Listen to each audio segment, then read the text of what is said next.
இன்றைக்கி நம்ம மஷ்ரூம் பிரியாணிக்கு நான் சீரக சம்பா அரிசி 1 கிளாஸ் எடுத்துருக்கேங்க. அதை சேர்த்துக்கலாம். இதை இப்போ நம்ம கழுவிட்டு ஒரு 10 நிமிஷம் நம்ம ஊற வச்சு எடுத்துக்கிறலாம்.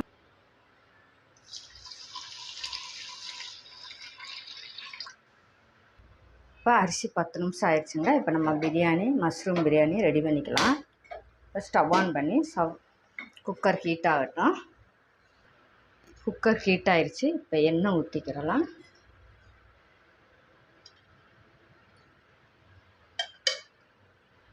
இப்போ எண்ணெய் சூடானதும் பட்டை, கிராம்பு, ஏலக்காய், பிரிஞ்சி இலை, கல்பாசி எல்லாம் சேர்த்துக்கலாங்க.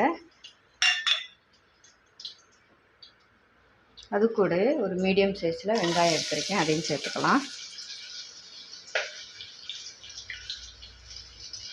காரத்துக்கு ஒரு பச்சை மிளகா. இப்போ இதை நம்ம வதக்கி எடுத்துக்கலாம். தக்காளி சேர்த்துக்கலாம். 2 தக்காளி எடுத்துருக்கேன். இப்போ இதையும் நம்ம நல்லா வதக்கி எடுத்துக்கலாம். இது கூடவே புதினா, மல்லி இலை சேர்த்துக்கலாம்.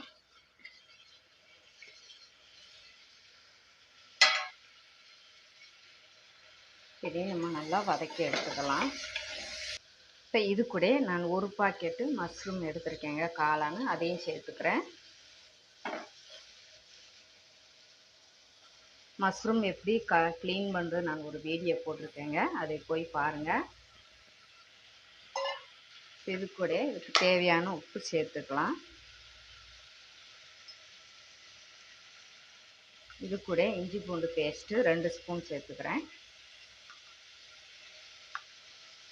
இது கூட 1 ஸ்பூன் அளவுக்கு மல்லித்தூள் சேர்த்துக்கலாம். இந்த ஸ்பூன் அளவுக்கு எடுத்துருக்கேன். மிளகாத்தூள் காரத்துக்கு சேர்த்துக்கிறேன். மஞ்சள் தூள் 1/4 டீஸ்பூன் அளவுக்கு. கரம் மசாலா தூள் சேர்த்துக்கிறேன் 1 ஸ்பூன் அளவுக்கு. இது நான் ஏற்கனவே இந்த வீடியோ போட்டிருக்கேங்க. இதை இப்போ நம்ம வதக்கி எடுத்துக்கலாம். இது கூட இப்போ ஒரு 2 ஸ்பூன் அளவுக்கு நான் தயிர் சேர்த்துக்கிறேன். அதையும் நல்லா கலந்து விட்டுக்கலாம். இப்போ காளான் வதங்கினது போதும். இப்போ நம்ம தண்ணி சேர்த்துக்கலாம். 1 கிளாஸ் ரைஸ் எடுத்ததுக்கு 1.25 கிளாஸ் நான் தண்ணி சேர்த்துக்கிறேன். சுடு தண்ணி ஹீட் பண்ணி வச்சுருக்கேங்க, அதைத்தான் நான் சேர்த்துக்கிறேன். கலந்து கொடுத்துக்கலாம். ஏற்கனவே நம்ம காளானுக்கு உப்பு போட்டிருக்கோம். அப்போ உப்பு பார்த்துட்டு நம்ம ரைஸுக்கு உப்பு சேர்த்துக்கலாம். ஒரு 1/4 டீஸ்பூனுக்கு உப்பு சேர்த்துக்கலாம். நம்ம தண்ணி ஹீட் பண்ணி ஊற்றுனதுனால தண்ணி ஹீட் ஆயிடுச்சு, கொதிக்குது. இப்போ ரைஸை சேர்த்துக்கிறலாம்.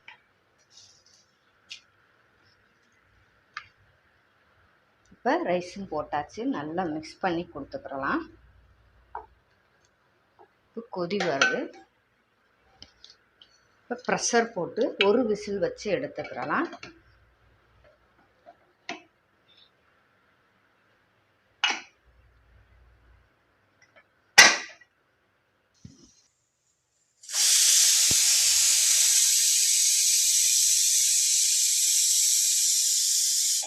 இப்போ ஒரு விசில் வந்துருச்சு, ஸ்டவ் ஆஃப் பண்ணிக்கிறலாம்.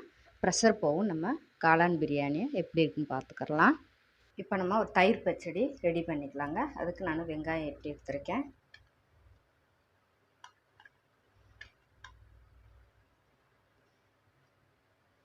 அது கூட ஒரு டீஸ்பூன் அளவுக்கு இஞ்சி பொடியாக நறுக்குனது, அதையும் சேர்த்துக்கலாம். கொஞ்சமாக ஒரு 2 டேபிள் ஸ்பூன் அளவுக்கு தக்காளி சேர்த்துக்கிறலாம்.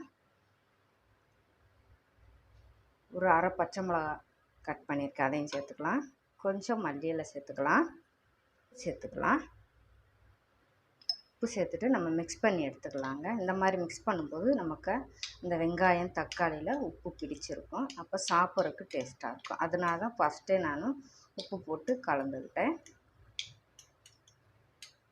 இப்போ நம்ம தயிர் சேர்த்துக்கலாம்.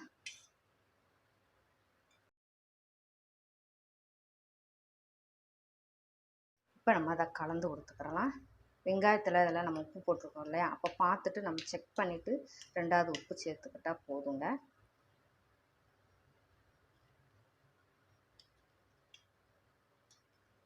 சூப்பராக நம்மளுடைய மஷ்ரூம் பிரியாணியும் நல்லா ஜம்முன்னு வாசனை அடிக்குதுங்க. திறந்ததுமே அருமையாக இருக்குங்க. பார்த்திங்களா, லாஸ்ட்டாக தாங்க நான் நெய் ஊற்றுவேன். அப்போ நமக்கு சாப்பிடும்போது நல்ல ஃப்ளேவராக இருக்குங்க. 2 ஸ்பூன் அளவுக்கு நெய் ஊற்றி நம்ம கிளறி கொடுத்துக்கலாங்க. இந்த மாதிரி இறக்கிட்டு நம்ம கலந்து மிக்ஸ் பண்ணி சாப்பிடும்போது நல்லா அந்த நெய் வாசனை நமக்கு அப்படியே இருக்குங்க ஃப்ளேவரு. நீங்களும் இதே போல் மஷ்ரூம் பிரியாணி ட்ரை பண்ணி பாருங்கள். வீடியோ பிடிச்சிருந்தா சேனலை சப்ஸ்கிரைப் பண்ணுங்கள்.